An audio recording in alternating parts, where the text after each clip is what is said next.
be 56 this year, and I've been thinking back on my life. I'm remembering being 18, turning 18, finishing high school in 1975, wanting to finish a year early, which I could have because I was a good student, but my parents wanted me to stay another year, and yet kicked me out when I turned 18. You know, girls at that time, it was very typical in the Midwest in the United States, in the Rust Belt where I came from. Girls were less valued than boys, so my brother, who is 4 years younger than I, would have college paid for and be taken much more seriously. I mean, although I was a terrific student, nobody, not my family or guidance counselors at school or anything, talked to me about college at all. So I went to Kent State, which was about 75 miles from where I grew up, and after 2 years there, I had a problem with the Tent City issue having to do with the 1970 tragedy, so I dropped out in protest. Over 30% of us did. We voted with our feet. At that point in time, full age of majority was 21 in Ohio, but 18-year-olds had finally gotten the right to vote in the United States, which we, young people, and, you know, we used to protest, young people who were not adult yet in the United States. I don't know if any of you remember those days. We fought for the right to vote because we could be drafted to Vietnam to die, and yet we couldn't vote, and that was not good.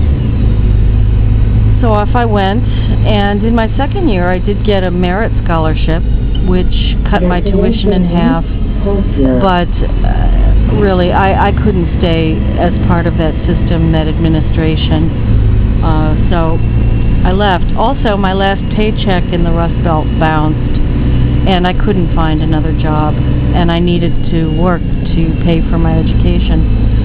So I relocated to the East Coast and was a live-in servant. I went with nothing. I went with a suitcase, and really, so that was already twice that I had nothing. You know, at 18 I was put out, and at 20 I relocated, you know, the suitcase scenario. Off I went. I stayed in New York for 17 years and ended up finishing my education there, debt-free. I worked my way through. It took me 12 years. During that time, I had a couple of very bad divorces, and I lost everything. I was homeless, unemployed, and for the second husband, I was potentially liable to pay him alimony, and chose to give him the apartment I had bought and, you know, my things and money and our car and stuff, and just get him to agree to that so that I could leave. So there I was again, you know, with nothing. And after the first marriage, you know, I was homeless. I had no health insurance.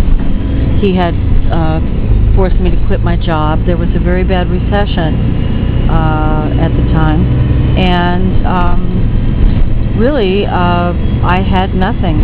I stayed one night with a friend, and the second night in a hotel room, and then got a roommate situation. Both times had to work in the sex industry, which was at the time the #1 cause of women being in the sex industry in the United States. It was divorce. So that was hard, of course. Finally, by the time I was 36, 37, the United States had become untenable for me. You know, I was uninsurable at any price, and I had lost my job due to a pregnancy, and I know that's illegal, but really, you know, they count on you not having the money and the years to fight, and they were right, they won. So I left with a suitcase again, you know, the clothes on my back again, the suitcase again, and I really don't remember how many times I've lost everything, or had some things in boxes in storage and had to pay for that, and recuperate them quickly and have them shipped or transported or whatever, and, you know, restart my life. And pushing 40, I was not looking forward to this, and the prospect of, you know, a new country, a new culture, yet another marriage, to the love of my life, by the way, was really daunting. I remember, you know, when I moved to New York, just being terrified. And I felt the same about coming here, you know, just, you know, the cheap plastic suitcase which breaks, you know, the handle falls off or the zipper breaks or whatever. It's very sad, but, you know, such is life, and that's immigration. You know, you probably won't be able to take your things. You won't be able to go with who you want to go. You won't be able to take your pets. It's very, very hard. So I'm facing a hard day today. I have a lot of unpleasant things I have to take care of far away. And then tonight at 7 o'clock I'm having major oral surgery, and I'm not permitted to take any pain medication of any sort anymore, not even an aspirin substitute, so this is going to be interesting.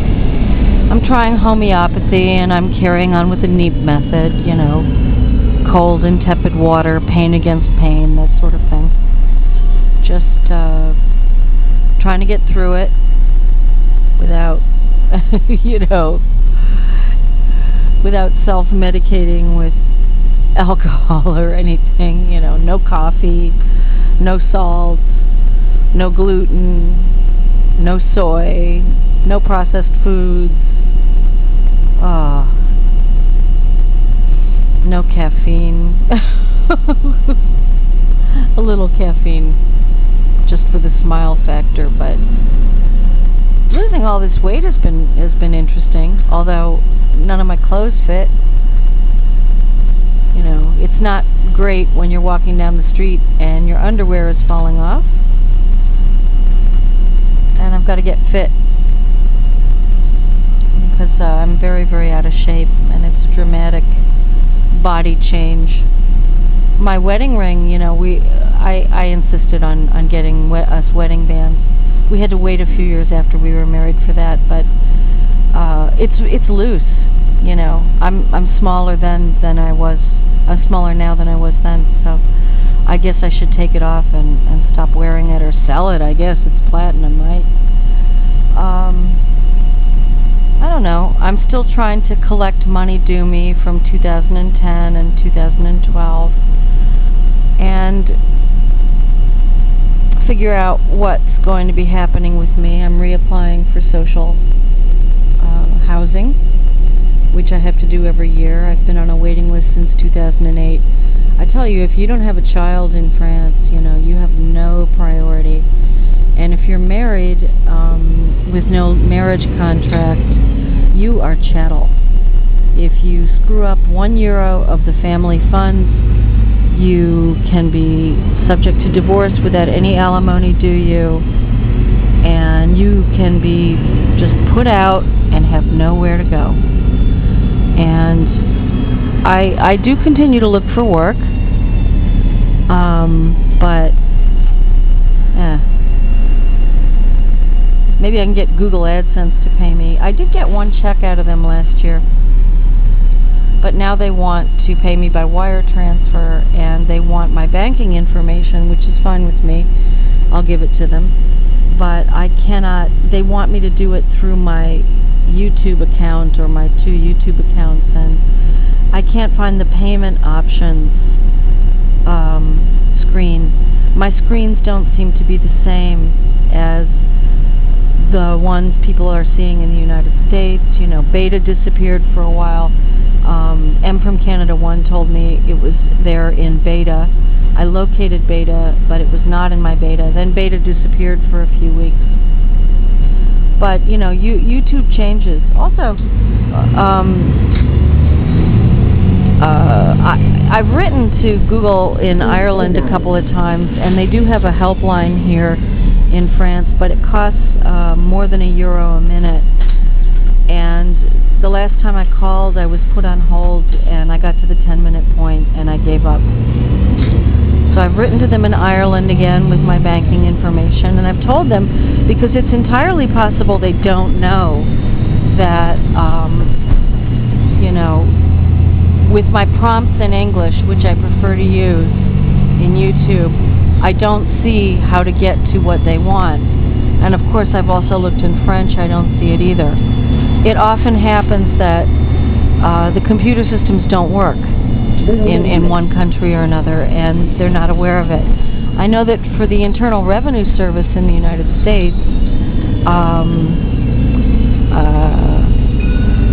I don't have a printer for my computer, and they don't send out the tax forms automatically anymore. So I have to write or call the IRS in Paris to get them.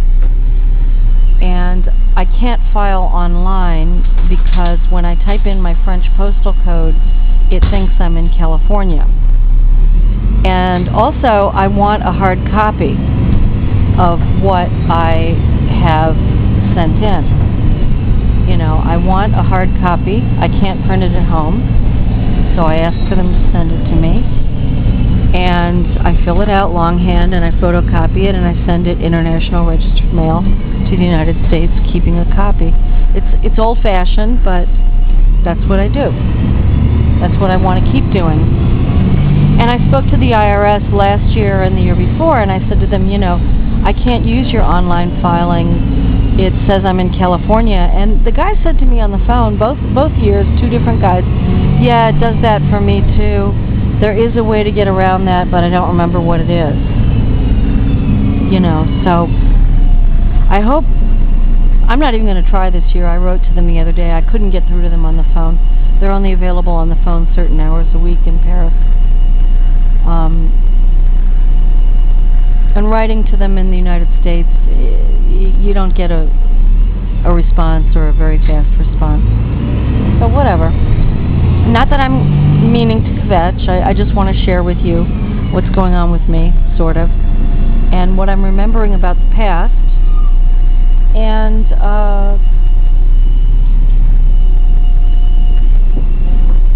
it's February 15th, 2013. And that's about it. So thanks for taking part of my bus ride with me. I've got to take a long-distance train next, and then a special bus, a sort of shuttle bus to an industrial zone. Okay, take care, everybody. Bye-bye.